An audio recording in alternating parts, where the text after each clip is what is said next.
Tyler, welcome to the show. So good to have you here. Can't wait to introduce you to the audience, have you share what you're up to, all the cool things. And I just think it's going to be a really fun time getting to spend here with you and then having the audience get to spend time with you when they're listening to this. So, first things first, Tyler, I'd love if you introduce yourself to the audience. Well, thanks for having me on the show. I'm excited to share conversation and just get to have some fun. But I am originally from Atlanta, Georgia area, born and raised Georgia boy. But today I am a country music singer, race car driver, an author, and speaker. And we're out there doing a lot of different things. And they're not hobbies. They're not just side jobs. It's what I do. And it might sound like a lot, but I love it. I love entertaining. I love being in front of people. And most of all, just connecting with others and seeing how others live their lives and just get to do community together. Yeah. Yeah, and I can attest. I know we'll talk about how I know Tyler in a minute, but I can attest that he's a heck of a good musician. Haven't seen you race cars, and I have seen you speak, so I can attest to two of the three. Question for you: have you ever done a music gig and raced a car in the same day? So I haven't done an official like full band show and raced in the same day, but I did a national anthem for the event that I was racing in, and then jumped into the race car and went racing. So That's amazing. it's kind of a yes and no answer, but Yeah, that's awesome. it was interesting, and it was one of those moments where I jumped at the chance because I said, "Hey, like, do you guys need an anthem singer for that night?" And like, "Oh, that'd be really cool because you're racing. That's amazing. Let's do it." So I booked it, and day of, I was like, "Why did I agree to do this?" It was interesting to have the mindset of even just for one performance that's just not even 90 seconds long, prepping for that mentally while you're also kind of in the middle of thinking about how you're going to race and what's happening with the track and all that. But it was a learning experience, and we're actually for 2020, as we roll into this year, we're looking at how we can incorporate and maybe do some racing and actually do some full band shows in the same day. So we're testing the waters to see how we can. Does it make sense to do that, or is it too risky? Yeah, I was gonna say I don't think I've ever pictured like Matt Ryan or Tom Brady singing the national anthem and then like running back out to get on the field. But that's super cool. So, did you wear your racing? What's it called? I forget what the racing suit is called. Did you wear that while you were singing, or did you wear normal clothes and then quickly change before the race? So I've actually done it more than once. That was the first time, but one time I wore regular, like I was performing, and then jumped into my race suit, and then for another one, I actually wore the race suit while I was singing it because it just logistically, even though it only takes a few minutes to throw it on, to have to run back to the trailer, change, throw it on, it would have been a hassle. So I've done it both ways, and I think people are confused when you're in the race suit singing because they're like, "Wait, he's a driver. Why is he singing? This doesn't make sense." But then they hear it and they're like, "Oh, okay, he actually sings." So it's interesting to see people's reaction for sure. Yeah, I love this because just to be clear for the audience, I had no idea what the answer to this question was, and it's way better than I expected, which is awesome. So, really quickly, I want to share how Tyler and I know each other. You've heard me on some of the other episodes talk about the speaking program I went through it, Brogue Public Speaking. It's amazing. Tyler and I met through that as well. We were in the same cohort, so we got a chance to get to know each other, see each other speak, support each other through that, and we've become friends since that time. That wrapped up for us in February of this year, and we've definitely kept in touch since then. Keeping in touch on social media, and now you're here on the podcast. I'm so glad you're taking the time to be with me and the rest of us today. So, time-honored tradition here. Yeah. So, time-honored tradition here on the show is to give each other our first impressions of what we thought of each other when we first met. And you and I haven't shared this with each other. And since it's my show, I'm going to have you go first. Oh, nice. That's great. I appreciate that. No, actually, so when I go into a room, I'm very receptive to other people and I'm much more experiencing the room. And so if you were at the Heroic Public Speaking, you had to miss out on the first session that we were working in the training environment. And so you kind of know some people, and then second weekend, this guy appears. And I don't remember the actual moment we met at the actual facility where we were training, but I remember we went to dinner the first night, Yeah. And there were a few of us sitting around this table, and you just came up, sat down, and you immediately were warm, friendly, engaging. You were highly interested in not only me, but everybody at the table, and diving into their stories, trying to learn little bits and pieces. And you were sharing how much, because of our music connection, with me performing, but you loving music, you're sharing about some of the experiences you were having with music and being up in New York and some of the places where you're going to shows. And so I just found you highly engaging. And as someone, I'm naturally shy and pretty introverted. And in large groups, I really struggle initially to connect with people because it's pretty overwhelming for me. And so when we broke it down in more of a dinner setting where it's a smaller group, it allowed me to really be able to open up and connect. And you helped me bridge the gap to feel like I really belonged and connected. So I found you really warm and friendly and engaging and just a great conversationalist, which makes it fun for me because I tend to mirror back what I get in a smaller Hmm. setting. And so I just really enjoyed that first meeting and really sitting down and hearing about, New York and Brooklyn and some of the things you had going on and being able to get to know you. Yeah. Thanks, man. I really appreciate that. Yeah, I remember that first dinner we went to. So, um, so back to you. I remember, like we've clarified a couple times.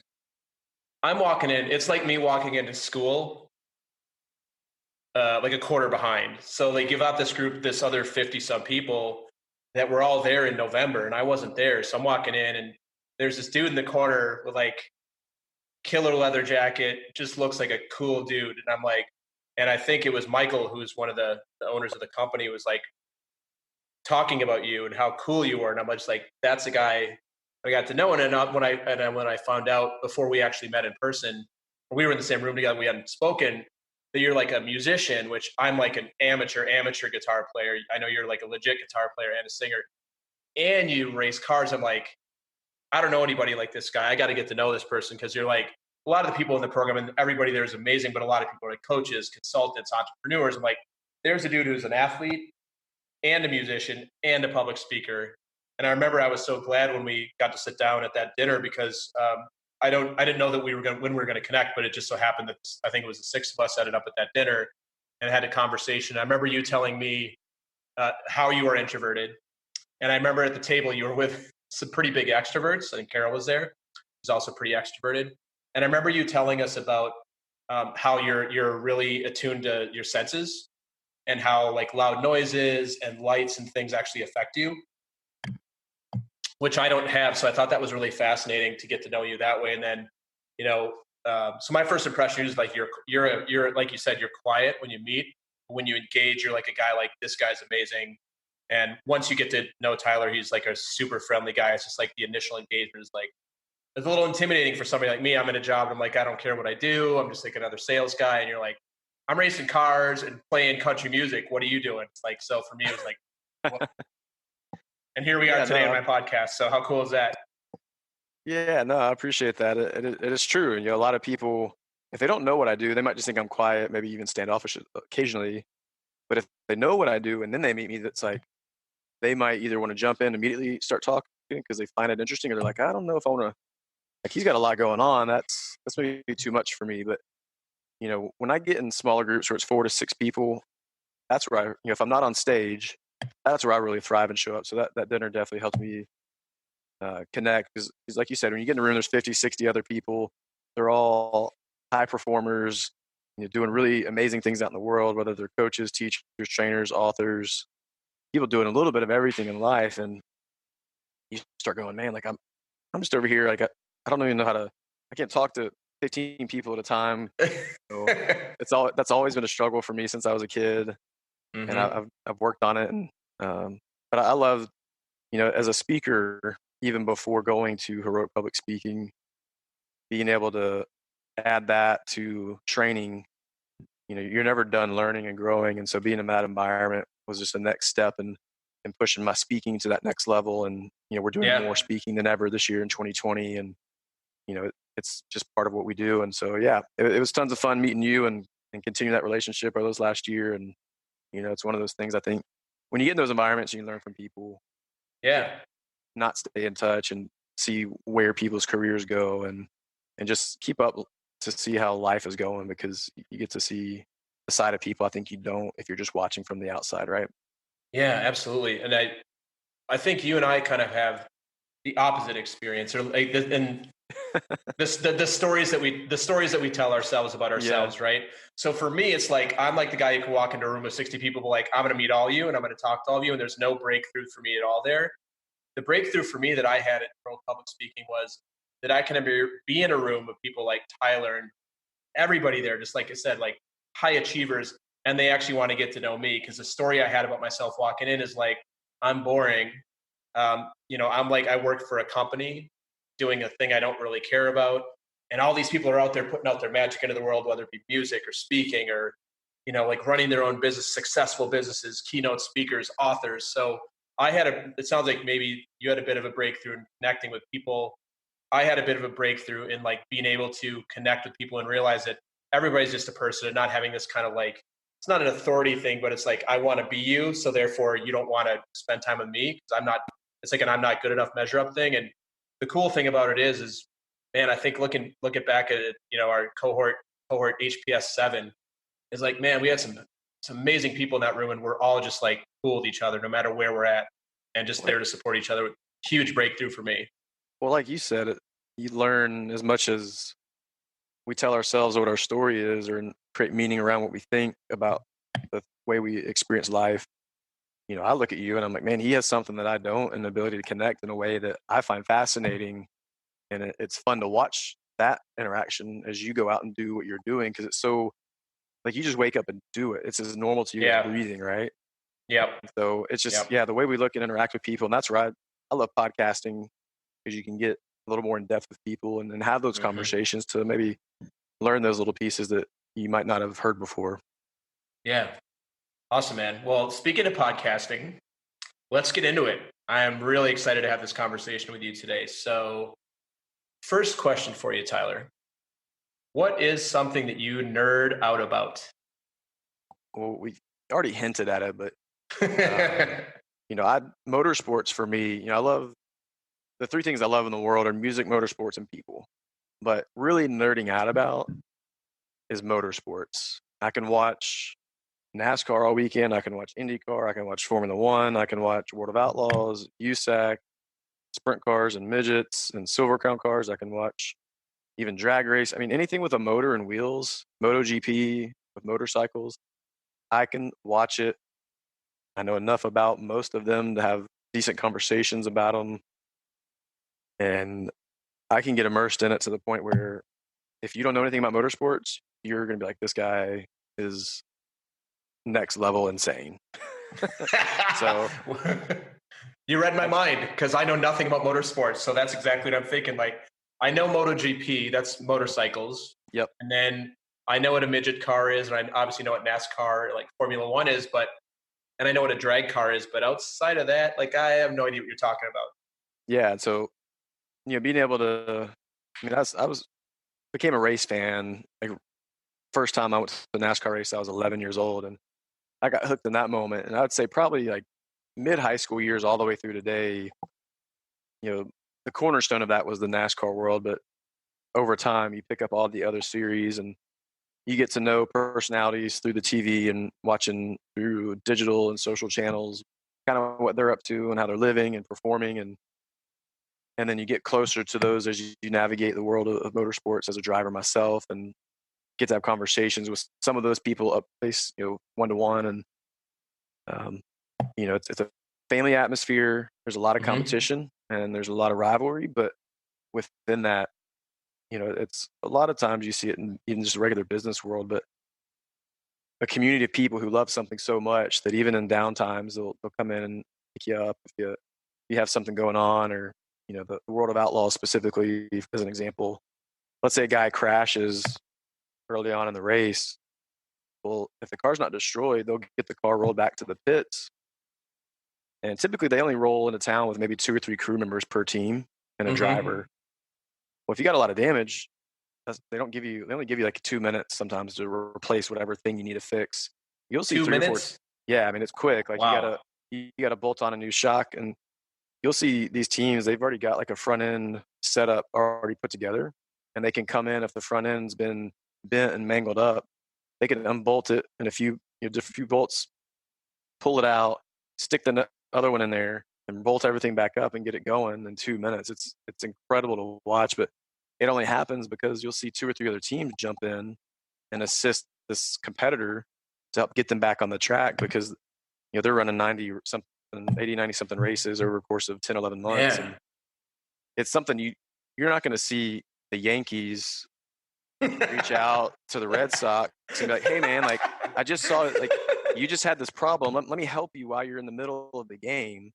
You can borrow our closer." Yeah, like That's you're not funny. going to see that. And so, just the way motorsports is, it's a lot of competition, a lot of rivalry, but at the end of the day, the community knows how hard of a lifestyle it is. You're on the road. You're gone a lot.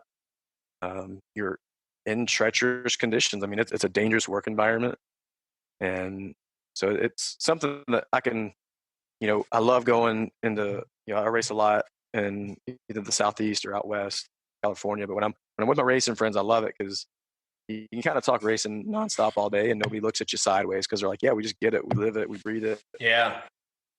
So I nerd out. That's cool. If you can't tell, I mean, I just went on for like an hour talking about just the surface level of some things I'm interested in with racing, but it's a special thing. Yeah, I have 2 quick questions for you on this, and then we'll move to the next topic. You ever heard of somebody named Wes Buck? The name sounds familiar, but I can't place it, so I'm not sure. Yeah, he used to be a drag racer, and now he runs like a drag racing community. And I actually spoke to him. He's a friend of a friend a while back, and it's a random business thing, but I think he's got the leading like drag racing publication, I believe, is what he told me. So yeah, his name is Wes Buck. Look him up. He's a drag racing guy. Second question for you is what do you race? Like what types of races? And I guess, is it cars or is it what do you call it? Is it levels of racing? Is it like, what do you actually call it? Like, and how do you decide what kind of vehicle is going to race? There's different levels. There's different cars, classes. I mean, there's different phrases for all classes. Classes. That's it. I got my start. When I first was learning about racing, you see the Cup Series on TV with NASCARs. Like that's the big time. And then I learned through reading some magazines how people got to that path. Like what's the road to that world? And it seemed that you either go from an asphalt late model into the NASCAR world, or you go from open wheel sprint car, whether it's non-wing or wing, into NASCAR. So either one of those paths seemed to lead that way. And so I was like, well, I need to do one of those. The local track closest to me was an asphalt short track called Linear National Speedway in Brazelton, Georgia. And so it just made sense. I was like, well, I need to start there because it's close to home and that's what I'll do. But I really didn't have any idea how I'd start actually doing it. But to answer the full question, there's like 5 or 6 divisions at, say, your any local track. And typically somebody will start at the bottom and then each year maybe step up to the next division. You might skip a few, but eventually in 3, 4, 5 years, you work your way up to the top division. I was the guy who's like, I could start at the bottom, but I've talked to enough people and they say you kind of average out the same at budget by the time you crash. It's not really that much different if you get a used race car. So I was like, well, that makes sense. Let's just go to the top. And so my first race, I'm in the top division. It's called a Pro Late model. And it looks similar to what you'd see on TV with NASCAR. It's a different type of chassis and whatnot, but for the casual fan, just picture NASCAR on TV is what we're doing here. Turning left, asphalt short track. And we showed up and we're running with some drivers who've been going for, some are new, 1 or 2 years, but a lot of them are racing for 5, 10. Some of those guys are 15, 20-year veterans. And here I am, some 19-year-old kids, never raced before. And it was a steep learning curve, I'll say that. But started there, and that's primarily what I raced and had a lot of success towards the end of my career in that world. Finishing second, third in points, ended up being able to hit victory lane, won a couple pole awards for quick time. 23 years old, was ready to make the move up to the next level, kind of like the NASCAR ladder feeder system. But we needed 6, 7 figures to make those deals happen in sponsorship. And again, I'm introverted now, and I'm more able to communicate with anybody at a greater level now than ever. I'm not afraid to talk to people, but at 23 years old, I was good to do an interview if you talk to me, but trying to network and build relationships in a sales environment where you're trying to network with chief marketing officers, marketing directors, your regional marketing guys and girls who are out there doing, brand rep stuff. Yeah. And I would just cold call people like, hey, I want to sponsor, I need you to sponsor me kind of stuff. Because I didn't know what I was doing. I had zero plan, no idea what I was doing. And I was super discouraged because that kind of sponsorship, knowing what I know now, I mean, that can take a year to develop. It might take 4 or 5 years to develop that relationship, depending on what size sponsorship you're trying to sell and procure. And so I did the only thing I knew to do, and that was get out of racing because I didn't have the money to move up and I couldn't justify spending money at the local level we were at to keep going. And so I got out of racing. I was really dejected. But then on a whim, got back into it after 6 or 7 years. And since then have been out running dirt and mostly non-wing sprint cars. So cool. They weigh like 1,200 pounds, 1,300 pounds, have 600-700 horsepower. And occasionally I'll jump in a midget, and we're working to finalize. We haven't locked it in, but we're kicking off 2020 here pretty early in the year, and hopefully we'll have an announcement soon that we'll be running full time in the USAC National Midget Tour. That's our goal for this year. We're still finalizing plans, so we're hoping to make that happen. If it doesn't, we'll still be out there racing whatever we can with asphalt and dirt, just having fun and still doing the music racing deal and speaking and kind of just being a road warrior. Yeah, that's awesome, man. What the last question about this? I'm fascinated, and you're right. I feel like I want to talk about it. And I know nothing about racing, so I'm loving this. What's the top speed that you hit in a sprint car? So most of the tracks I've been on are shorter versions. So the fastest I've ever been in a non-wing car. So the difference there's 2 versions of sprint cars. There's non-wing and there's wing. So non-wing literally doesn't have any wings on it. It's just the chassis, the frame, and, engine, wheels, and you go. Yeah. The wing cars have a big wing on top and a big wing or a little wing on the front, and that creates tremendous amounts of downforce. Yep. And so in a non-wing car, the tracks I'm going to, one track we're probably hitting 70, 75. Another one, the fastest I've probably ever been is probably, I would say 85 entering a corner, which it doesn't sound, you're like, I've been that fast on the highway, no big deal. But when you're on a dirt track, when you're sliding the car sideways and you've got a car doing what they call a slide job, where they fly past you, dive to the inside, and their momentum carries them up in front of you if they've got enough speed. To do that at that speed, it can be treacherous. Yeah. Now, I can imagine.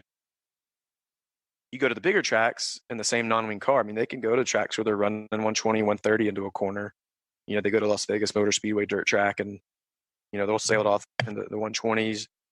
Now you put a wing on the car, and you take these wing cars to Knoxville, Eldora, Paris, out in California, and they might be going 155, 160 plus into a corner, running wide open and barely breathing the throttle. And it's like, that's next level right there. I mean, the non-wing stuff's crazy because the downforce, you don't have nearly as much force pushing you into the track. And so it can get pretty sketchy, and they flip a lot. But the wing stuff, the speed, the hand-eye coordination, and the ability to process this information that rapidly without being a danger to everyone else, because you got 20, 30 other cars out there. It's just a lot. Yeah. Thanks for sharing all that. That's fascinating. I would think like 155 miles an hour into a turn. That must, I can't even imagine. I love it. The fastest I've ever been on a track is like 175 probably. Yeah. It was in a test session, so it wasn't a race, but to do it at speed when you're inches apart from other cars doing the same thing, it's pretty wild. I love it. I can imagine that is quite the adrenaline rush. Thanks for sharing all that. So you got 5 minutes to deliver a speech to the entire world. So I know you're a speaker already. So your stage is like a live stage. You're speaking at an arena, and this is being simulcast around the world. Tyler, what would you give your speech on, and why? So initial topic, and I'd have to run with it. If you're just saying, go, this is it. This is it. You got one. On you. The speech title is Beyond the Limit. And the content within it, it's simply the idea that we only have two things in life that really matter, and that's our beliefs and the actions that follow. And everything we want in life is the byproduct of those two things. And being able to believe that we have a voice, that we matter, that how we all the things that we interpret as meaningful, whether it's positive or negative meaning, those drive the actions we take. And learning to bump into that wall of our beliefs, bump into the wall of how we experience our actions, and going just beyond that limit. Like in the race car, for example, in a dirt track, as the night goes on, the groove pushes up and there's a cushion. And the Mm-hmm. cushion is it's the limit. And when you hit the limit, you can go just over it and you can still survive. You can still make it through the turn without bobbling, without hitting the wall, crashing, ending your night. And oftentimes people are afraid to push just beyond the limit because they know what's on the other side of that. It's dangerous. And there's also just that uncertain moment. And so being able to hit the limit and go just beyond it, you find this sweet spot of opportunity that's just waiting for us. But because of fear, because of the unknown, we're too afraid to push in and go beyond our comfort zones.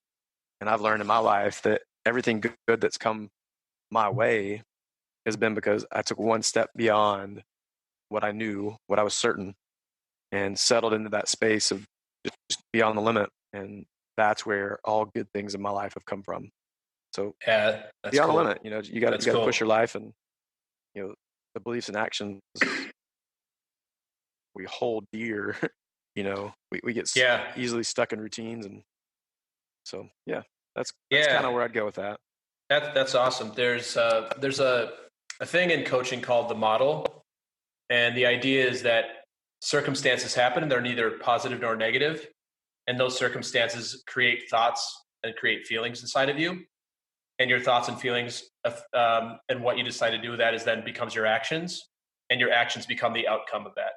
So what I'm hearing and what you're saying is something similar, like you know your beliefs limiting or not limiting. At the end of the day, it's about your actions, and then like the outcomes that you come from there is based on like your beliefs. So I think that's super cool. So I'm glad you're bringing up comfort zone. I'm not even going to ask you the first part of this question because I think going down to track at 155 miles an hour is inside of your comfort zone. That's outside of most everybody else's comfort zone, except probably other race car drivers. But I am curious because this is a good segue. You mentioned that all of your growth and the things in your life have come. What I heard there is outside your comfort zone. So Tyler, what's something that's still outside of your comfort zone that might be inside of somebody else's? And no fair, and you can't say being in a room with 60 people and having to talk to all of them since you already did that one. Well, that certainly is one. That's probably honestly, towards the top of the list for sure. Still, Yeah. is just having to interact with big groups of people that I don't know. Um, Oddly enough, there are certain times in a race car where you maybe have never been to the track, and it's you know race car drivers, when they're honest, like there are certain tracks that have an intimidating factor to them. Mm-hmm. And so there's still moments in the race car that can be intimidating. I would probably say, and this stems from being a childhood. 13 years old, I had one bad performance, and it kept me from performing again in public for about 10 years. And then the last 10 years of my life currently has been a reawakening of getting in front of people, speaking, doing music. And so there's still even though somebody sees me on stage speaking or singing, they're like, oh, like he makes it look effortless or easy, or just he seems like it's natural for him. Mm-hmm. Really, like that's one of my most uncomfortable moments initially. That first, say, 2.5 minutes when I walk on stage, it's encountering the resistance of you shouldn't be there. This is not good for you. And so for me, I would say still that those first moments on stage before you really settle into the moment, whether it's as a singer or a speaker, that's that moment where I'm like, okay, get over yourself and get out there because you got something to say. Yeah, that's so beautiful. The question for you on that is that you shouldn't be here. Is it that you're not valuable or you're not talented enough? Is that what's coming up for you in those first couple of moments? So it's a mixture of there's the potential just to fail, and that connects back to that failed performance as a 13-year-old. Mm-hmm. But then there's also that side of like, well, this audience, you might go to a speaking engagement and they don't know a lot about you, right? So you kind of have the mindset of like, again, it's that idea of like get over yourself, because your mission is to connect with that audience, even if they don't know a thing about you. And so it's the combination of the fear of failure and do I matter enough that these people are going to care about what I have to say? Mm. But putting Yeah. those to the, again, it goes back to what do you really believe? And if I believe that to not be a true thing, then I obviously have learned to keep pushing in and going deeper into that discomfort to where it's always less and less every time you do it. But instead of people saying, oh, you just have to get rid of your fear or you get rid of your performance anxiety, I know of world-class performers who sell out 10,000 seat arenas who, if you listen to them, will talk about they still have performance anxiety. And sometimes Totally. as their career has gotten bigger, it's gotten worse. And so for me, it's that combination of fear of failure and do I matter enough? Yeah. I read somewhere, I don't know if this is recent or not, that Bruce Springsteen still throws up sometimes before performing. Like I, he's like I would believe nervous. it. I mean, Uh-huh. just because someone appears to be confident or they're this world-class presenter, speaker, dancer, Bruce Springsteen, like, let's say that's his story and that's what happens. Some people go, that's not possible. There's no way you're making that up. But it's, people who are on stage are just like anyone else. They've just learned, some people have that natural level where it's just like, they don't put much practice and they're just that great. And then others have to practice a lot. But no matter what, you know, some people can do it and not have any problems. But I know a lot of people who they encounter a lot of resistance, but they love what they do and they feel like they have something to say. And if they don't say it, then the world's not getting to experience the best version of them. And so they Yeah. press in and they nail it. And even when they fail, they keep going because they realize that failure doesn't define who they are. Yeah. I think there's a lesson for all of us in that, no matter what we're up to, that just showing up is a lot of it. And the story we have about ourselves and the performance context and all those things, like it's so I know this is how it is for me. It's so magnified inside of my own head. And then people are like, oh man, that speech was so good. And I'm like, oh, I thought that was terrible. You're like, no, that was amazing. And I'm like, no, tell me the truth. They're like, no, really, that was really amazing. I would tell you if I whatever. I know that happened to me the other day. And I had a small speaking thing going on. So I think the lesson for the audience here is, for most of us, it seems like it's really magnified inside of our own heads. And we actually show up a lot more powerfully and authentic than we even ever gives ourselves credit for. Well, we're always our own worst critic. And I've, say 10 years ago, if you would have thanked me for something I did, given me encouragement, feedback that was positive, I would have bounced it right off of me and like, oh no, it's no big deal, or no, you're just making that up, whatever. And I've learned that even if I don't feel like that was my best, or I can nitpick something and say, yeah, I know I'd messed this up. If somebody says, hey, you did this and it was great, or I liked it, I try to receive it as much as I can because there's still tension within that a lot of times for me. But it's like, I want to validate that person's experience because if they enjoyed it, they enjoyed it. And I'm going to trust that they're being honest, that they're not trying to Yeah. play me or fix something. And so it's like, hey, I appreciate that and just receive that somebody somewhere found value in it. And yeah, for the anybody listening, it's if you have trouble taking in feedback that's positive, it's like learning to receive that, even if it just feels, a little bit muted early on. Eventually, you kind of realize, hey, like people are genuine and they want to see you succeed. Most people Mm-hmm. aren't looking for that train wreck moment because it's not fun for anybody. So No. I like cheering people on. Yeah. So this is, you're bringing up some stuff for me. So something that is outside of my comfort zone is receiving compliments and feedback. I like receiving feedback as long as it's negative. Mm. So that's outside my comfort zone, is receive that. And I had a friend the other day, actually, a coaching colleague, who reframed this for me and gave me a new way to look at it, which I think this is valuable for me. So I'm going to put it out there into the world. So just what we're speaking about, I'm just going to do it. She said, do you know when you don't accept their feedback, or compliment and you actually either disagree or blow it off, you're actually disagreeing with them, and you're actually like invalidating their own sense of opinion. Or so it's almost like saying like, yeah, like Tyler, thanks, but you don't really know what you're talking about. It's actually like in a way a subconscious insult to somebody who gives you a compliment and not actually Yes. just receive it. So I am also somebody who's very much practicing a breakthrough for myself and just receiving compliments, because it's not something that comes natural to me. I want you to give me the hard talk and tell me all the ways I suck, because I already know I suck in my own head. And it's like that's actually validation for me. But don't tell me the things I did well, because how am I going to get better? And it's not really all that healthy.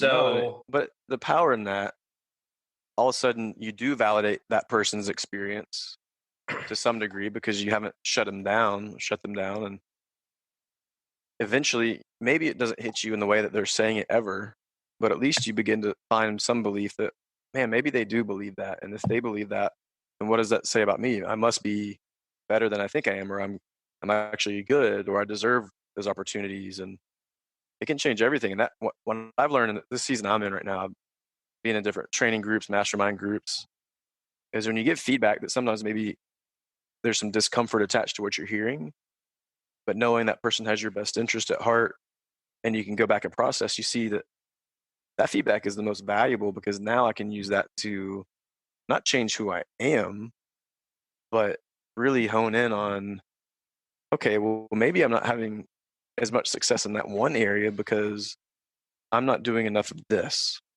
yeah, And again, it's not even like a behavior change as much as it is just the mindset of, oh, like actually other people do want to help me. Like I don't have to do everything.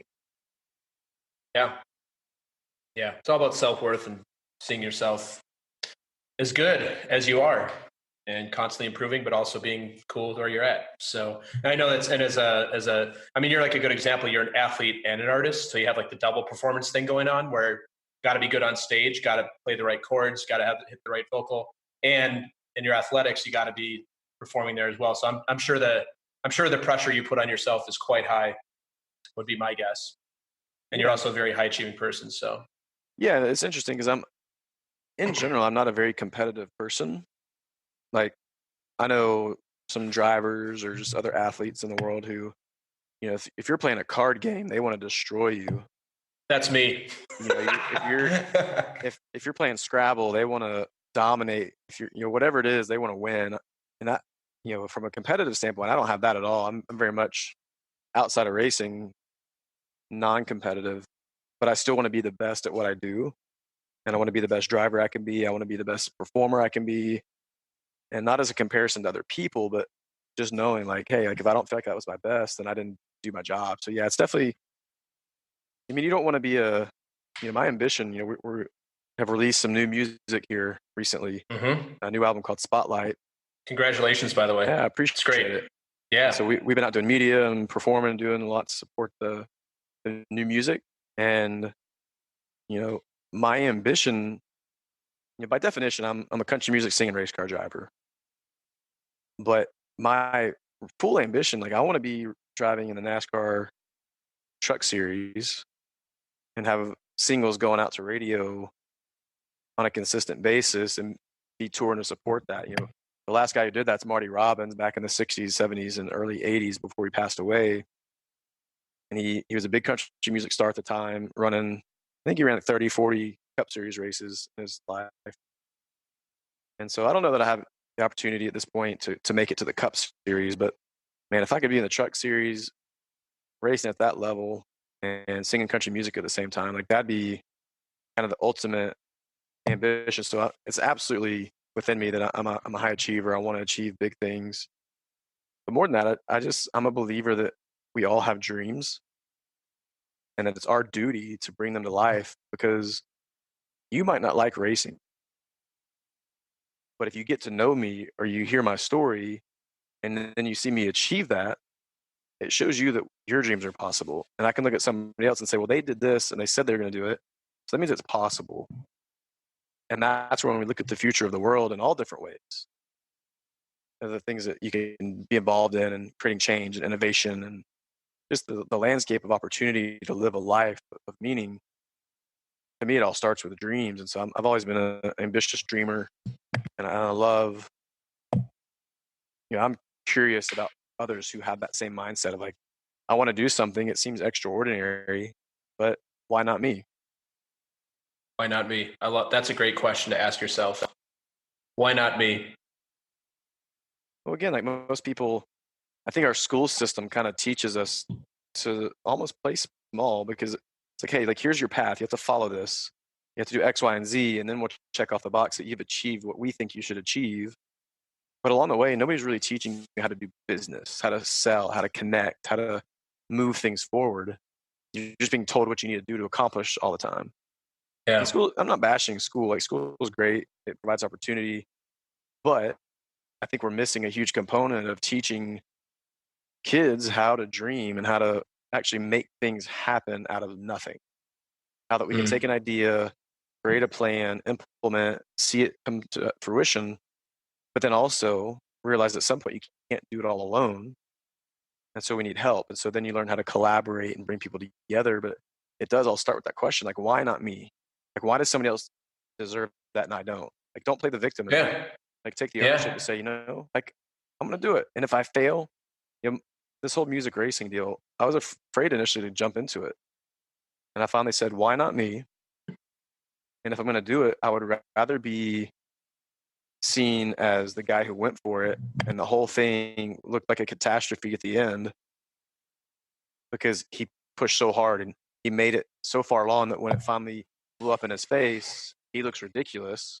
And then everybody in the world knows that I failed versus being the guy who's like, oh, I just won't do it and turn my back on it. Yeah. Like that's the worst scenario is turning my back on what I feel like is for me. And too many of us in the world, when you talk to people, I wrote a book called I Have a Voice, and I wrote it for the 15-year-old version of me. But it's been amazing to see how many 55, 65-year-old people have read it and go, it reawakened something within me. And again, I go back to that question. It made them ask, why not me? Like, why not now? It's not too late.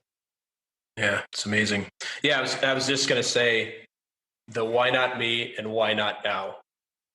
That one's even better. Why not now, right? Like, Why not now? Yeah.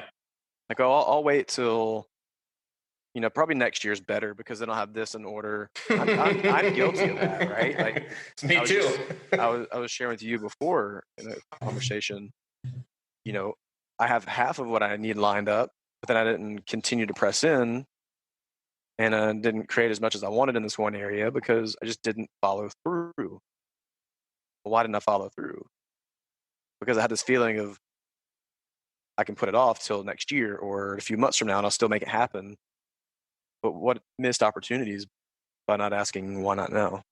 It's a Yeah. great question. Yeah. I love that.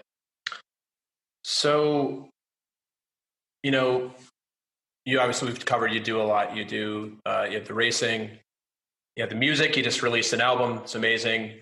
You do the speaking.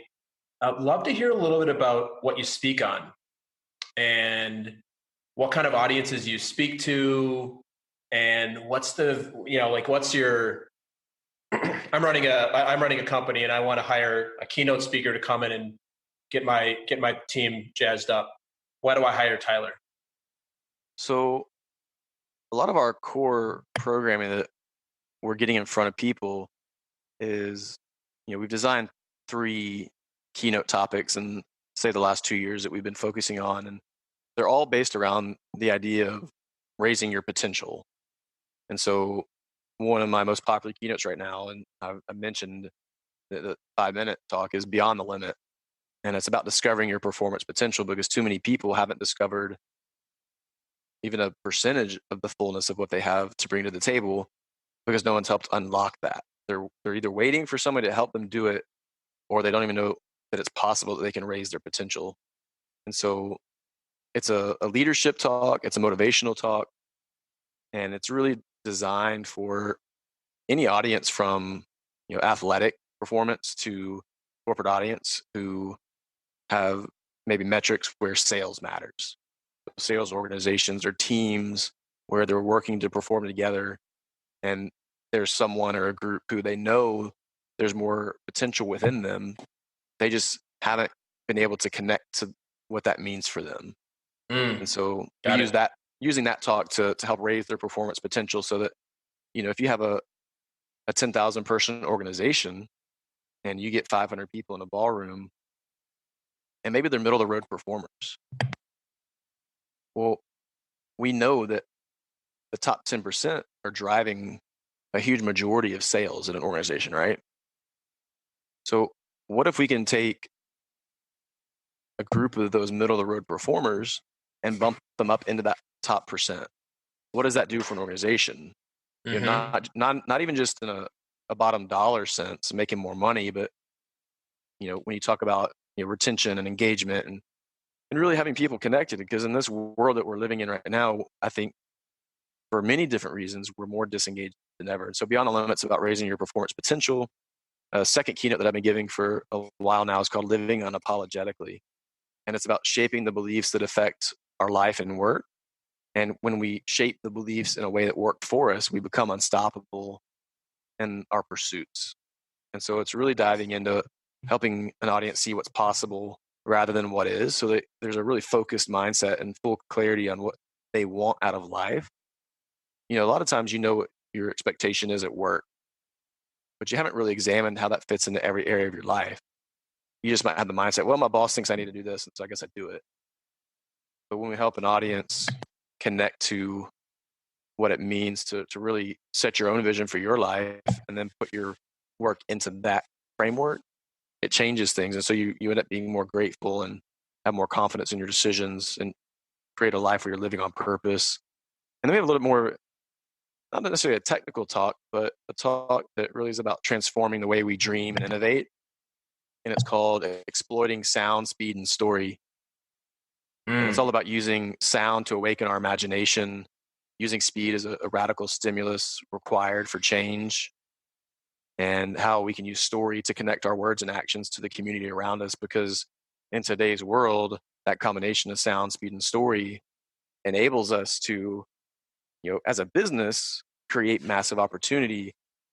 But at the end of the day, one thing I'm a believer in as a small business owner is the driver of connection and community, because you see them and you know them and you interact with them.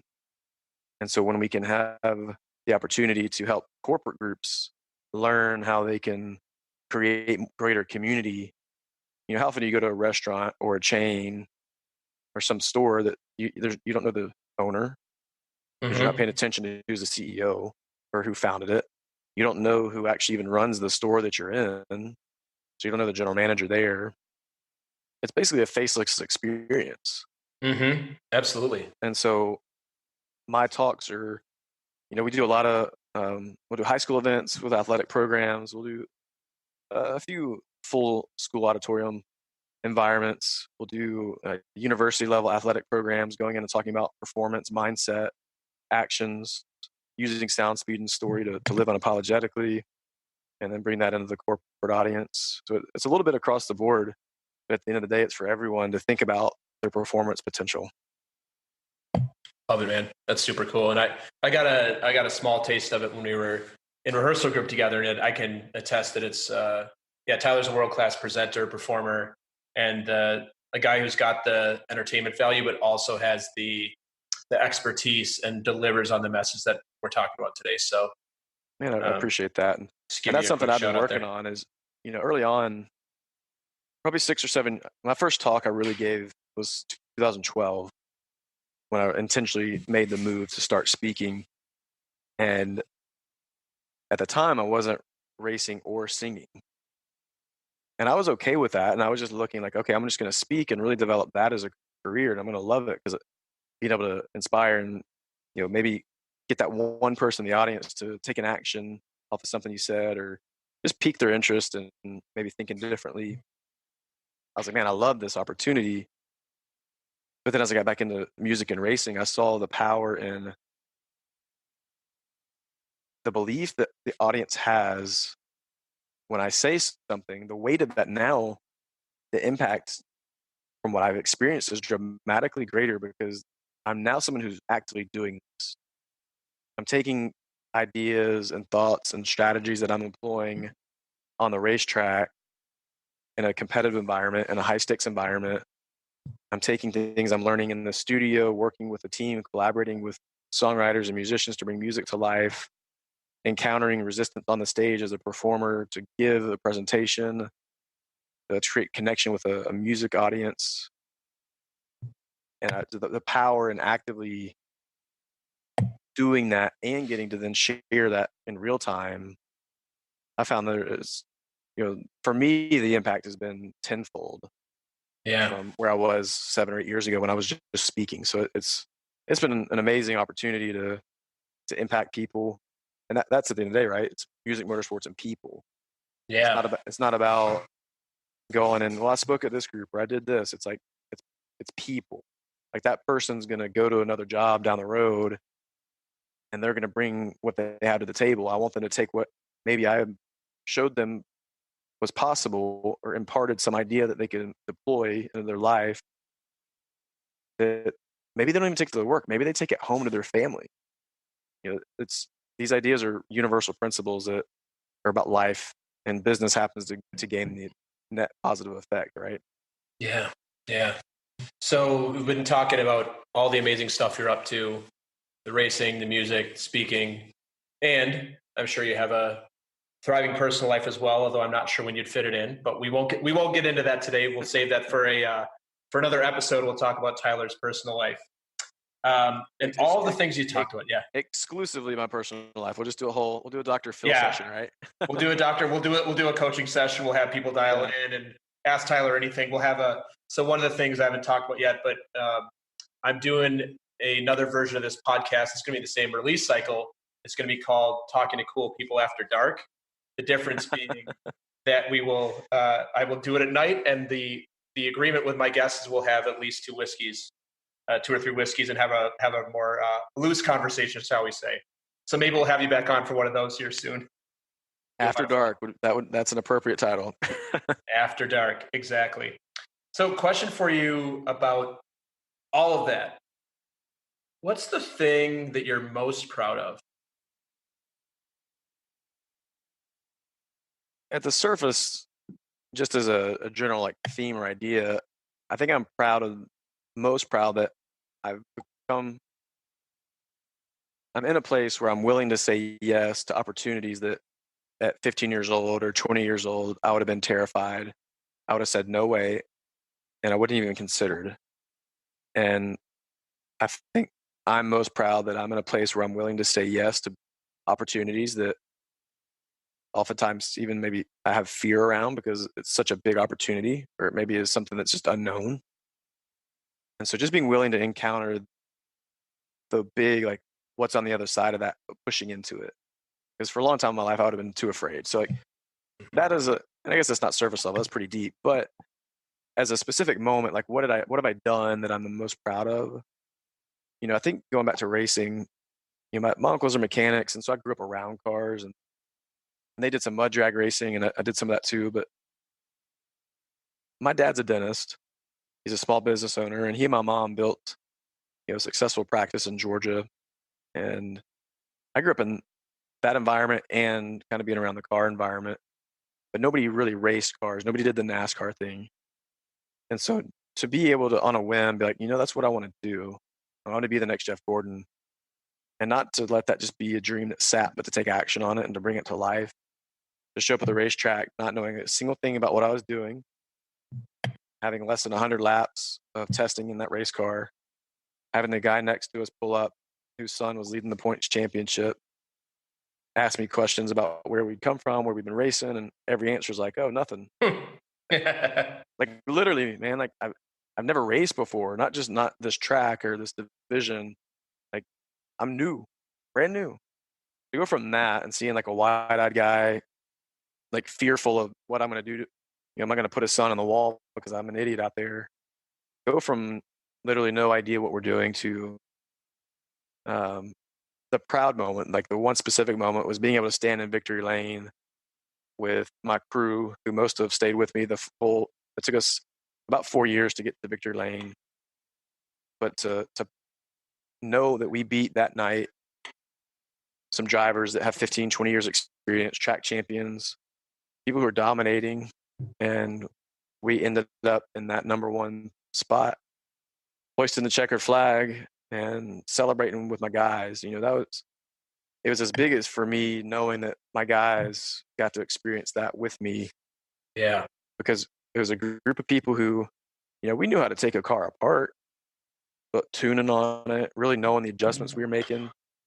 I mean, it was ragtag learning along the way, just going up against guys who'd been doing it for so long, and maybe their dads got them started in racing. And, you know, this was just me doing it, knowing I wanted it, and having a group of people who decided to hang around and help out and be a part of it. And so hitting victory lane is that moment in time where I'm like, that was it. Like, Yeah, if you have an idea and you take enough action and keep working on it, fail, get up, keep working on it, eventually, you know, I might never have one, but we're lucky we did, and we can celebrate that. So that's a huge moment. It kind of shows me like yeah. you can do anything if you just decide to. Yeah, it sounds like you had your moment of why not me, why not now? Yeah, no, it definitely was, and you know, I put that down too early out of fear because I couldn't get that sponsorship, and Hmm. here we are. Reawaken the idea that I can actually still go that far in NASCAR and make it to the Truck Series, and is it far fetched? Yeah, to some degree, but call me one of those insane guys or dumb or you know inspiring, however you want to view it. I'm willing to give it some time to see if we can make it happen, and if we Yeah. don't, then man, like look at all the life I got to live, the interesting people I got to meet, and the way I frame it now is just it's all opportunity and it's all fun. Yeah. Yeah. What I'm thinking there too is the whole why not me, why not now? It's likely you're going to have that happen to you multiple times, sometimes around the same thing you're trying to do. Like you just, why not you? Why not now? You did it. You ran into something that you weren't willing to pursue. And now you came back to your why not me, why not now moment and you got after it again. There's nothing wrong with that. So it's not like the moment you declare that forever, that's your thing. As human beings, we go through cycles and run into walls, literally, hopefully not in racing, but figuratively. That should probably run into walls. Sometimes hitting walls. I've hit a few. Yeah, hitting walls. Yeah, I mean, there will be a time when I don't race cars anymore. I just decide at age that it feels right. I'm not married and have kids yet, but hopefully rather soon, like become part of my life. And at some point, I'll go. You know what? Like family matters enough. I probably won't race anymore, or I just decide it's Yeah. time to hang up the helmet. And maybe I'll be one of those guys who is performing and singing until I'm 75 years old. But maybe I'm not a performer on stage forever. Yeah. And so I think having the ability to use the mindset, those two questions are extremely powerful, because at some point I'm going to encounter something, you're going to encounter something that there's uncertainty, there's fear, there's unknown. But when I'm willing to say, okay, like I feel like this is something I want, it aligns with my values, my beliefs, it fits with what I'm working towards. Hmm. Why not me? And then knowing like there's never, like I had a bunch of friends at some points in their life be like, man, like I'm not ready to get married because I need to have my finances in order and this and that. And it's like, Hmm. but do you really, is that the reason?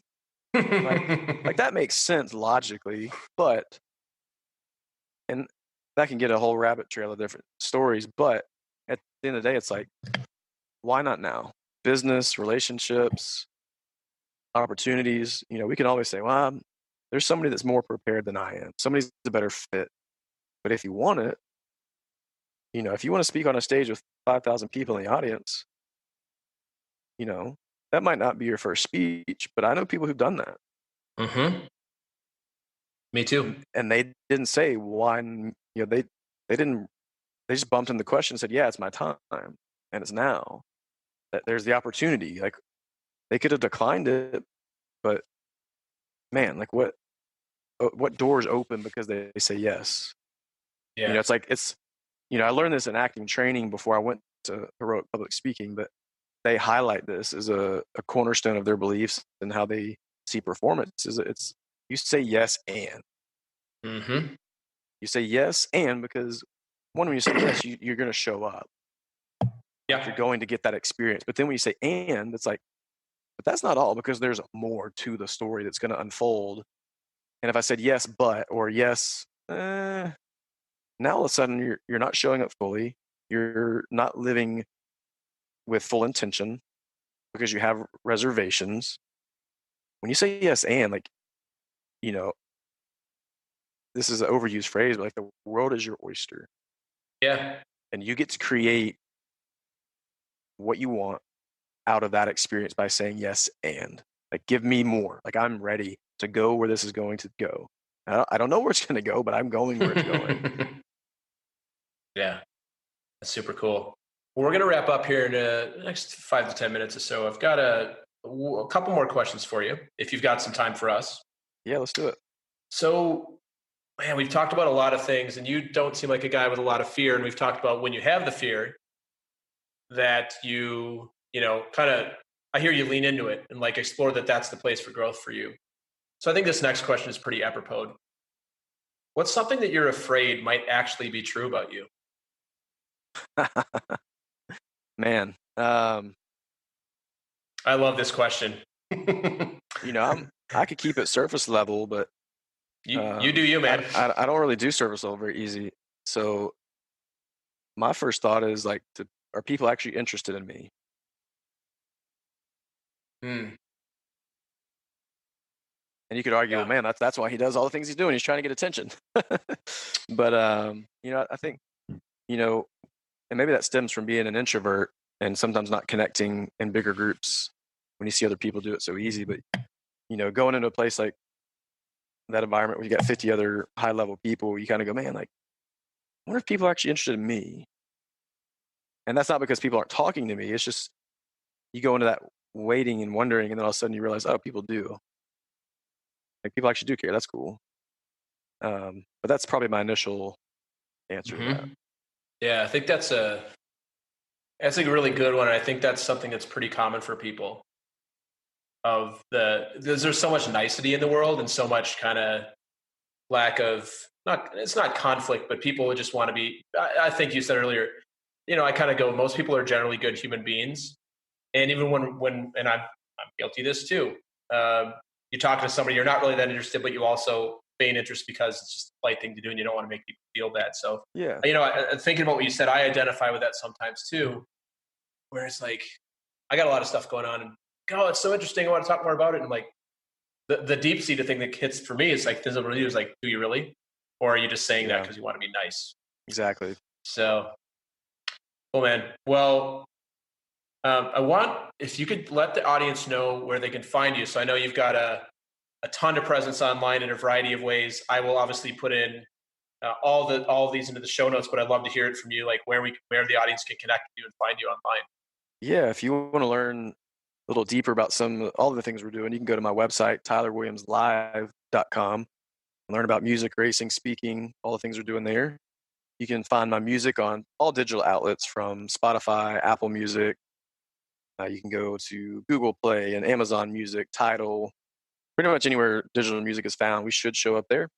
So happy to have you guys check out my music and give us some thoughts on what your favorite songs are out there. You can connect me, all the socials from Instagram, Twitter, YouTube, Facebook, pretty much everywhere out there. My Instagram and Twitter are T Williams Live, and Facebook is Tyler Williams Live. But we're out there. I'm starting to write more on Medium, so we're putting out some more blog content. Cool. Some original stories, and then I've got a newly launched podcast called Beyond the Limit. If you can't tell, I like this idea of Beyond the Limit. And so if you're into podcasts, you can listen to me have conversations with guests who are doing some high performance things and just kind of learn some behind the scenes on how people got to where they are today, and then maybe some ideas behind some of their thoughts on high performance, how they show up in the world, how they maximize their day, the routine to create the life and business or career that they've created. So we're a little bit all over the place, but we're having fun doing it. Yeah, I like that. If you're into podcasts, on a podcast, it's a little meta and also a little tongue in cheek. Hey, if you like listening to podcasts while listening to this podcast, you never know. No, it's definitely true. Well, Tyler, I want to thank you so much for being on today. It's been great hearing more about your story. I learned a lot about you today. Learned a lot about how you achieve the things you achieve and the things that you still struggle with as well. Another time honored tradition here to wrap up the show is how if you would leave the audience with some words of wisdom. And we've been dropping some knowledge and words of wisdom throughout the time we've been spending together. But a couple sentences. What would you like the audience to, if you could give them a poster to put on their wall or a post-it note to put on their computer, what would you want them to know? It's not so much what I want them to know as what I want them to think about or do. And that's Mm-hmm. to ask themselves, what do I want? Simple as that. I think from my experience, most people don't know what they really want in life. And they're living out of expectations. They're living out of just a routine that they fell into. And so to ask, what do I want my life to look like? What do I want? Do I want more financial freedom? Do I want more connected relationships? Do I want a different job? Do I want, a better relationship with my kids? Like whatever those things are, just start asking, what do I want? And if I don't have that thing that I want, how do I get it? Because Can I, yeah, oh, sorry, keep going. well, no, it's just that's the foundation. Like if that's the one thing we have, like everything we create is out of that question. What do I want? And so many people get to this place where they want something, but they stop themselves because of all the things that they don't know. But at the end of the day, you don't know till you experience something if it's really for you or if it's really what you even want. 'Cause we can be deceived of what we think we want, right? Mm-hmm. But until you've done it or achieved it or created it, you don't actually know if that's going to be true. And so I'm a believer that if there's something within you that you feel connected to, that you desire, as long as it's not destructive, right? Like we're not talking about going and, diving into dumpsters and, looking for drugs and, becoming alcoholics and we're not talking about that kind of stuff. Like, what is it that you want out of life that's going to make you better? Yeah. So a wise man once said to me, I'm going to append your statement if I, Yeah. Go again, for it. my show, so I'm going to do it anyway. What do you want? And if you don't have it, why not me? Why not now? Perfect. Love it. Well, thanks so much, Tyler. It's been an absolute pleasure having you on, and keep doing what you're doing, man. It's really inspiring to see you. I love seeing the, like album release, and excited to see what you're going to do in the racing world. Excited to see you on stage someday soon. And yeah, just keep doing what you're doing. It's very inspiring to me, and I'm sure it's inspiring to the audience as well. Jason, it's been a pleasure as always, and I'm just grateful for you. Thanks, man.